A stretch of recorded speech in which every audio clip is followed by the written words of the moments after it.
తెలంగాణపై కేంద్రం అనుకూల నిర్ణయం తీసుకుంటుందన్న వార్తల నేపథ్యంలో సీమాంధ్రలో సమైక్యాంధ్రకు మద్దతుగా పెద్ద ఎత్తున ఆందోళనలు చెలరేగాయి. సోమవారం ప్రజాప్రతినిధుల ఇళ్లను ముట్టడించిన నిరసనకారులు నేడు కూడా వరుస ఆందోళనలకు పిలుపునిచ్చారు.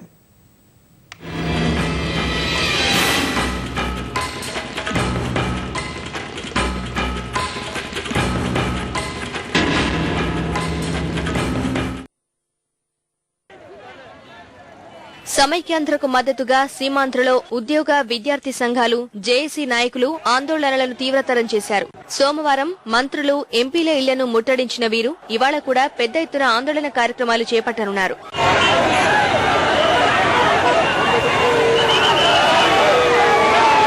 సమైక్యాంధ్రకు మద్దతుగా నేడు తిరుపతి శ్రీ వెంకటేశ్వర విశ్వవిద్యాలయంలో ఎస్వీజేఏసీ ఏపీఎన్జీఓలు విద్యార్థుల ఆధ్వర్యంలో సమైక్యాంధ్ర గర్జనను నిర్వహించనున్నారు. పల్లెపల్లెకు ఉద్యమం, తెలుగు తల్లికి లక్షగలార్చన వంటి కార్యక్రమాలను చేపట్టనున్నారు. యూపీఏ సమన్వయ కమిటీ సీడబ్ల్యూసీ సమావేశాల్లో సమైక్యాంధ్రకు మద్దతుగా నిర్ణయం తీసుకోవాలని విశాఖలో ఇవాళ కూడా సమైక్యవాదులు పలు ఆందోళనలకు పిలుపునిచ్చారు. ఏయూ ఇంజనీరింగ్ కళాశాల ప్రిన్సిపల్ కార్యాలయం వద్ద సమైక్యవాదుల ఆధ్వర్యంలో నిరసన ప్రదర్శన జరగనుంది.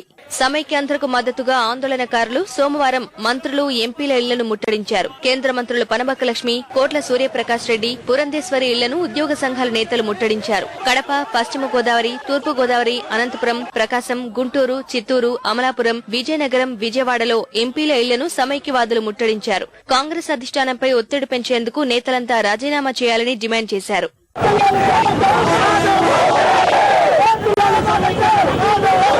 కర్నూలు, నంద్యాల, రాజంపేటలో న్యాయవాదులు మదనపల్లిలో రహదారిపై బైఠాయించడంతో రాకపోకలు స్తంభించాయి. అనంతపురం శ్రీకృష్ణదేవరాయ విశ్వవిద్యాలయ విద్యార్థులు అనంతపురం చెన్నై రహదారిని 3 గంటలు దిగ్బంధించారు. సమైక్యాంధ్రకు మద్దతుగా కాకినాడలో ఏపీఎన్జీఓలు విద్యార్థులు భారీ ర్యాలీ నిర్వహించారు.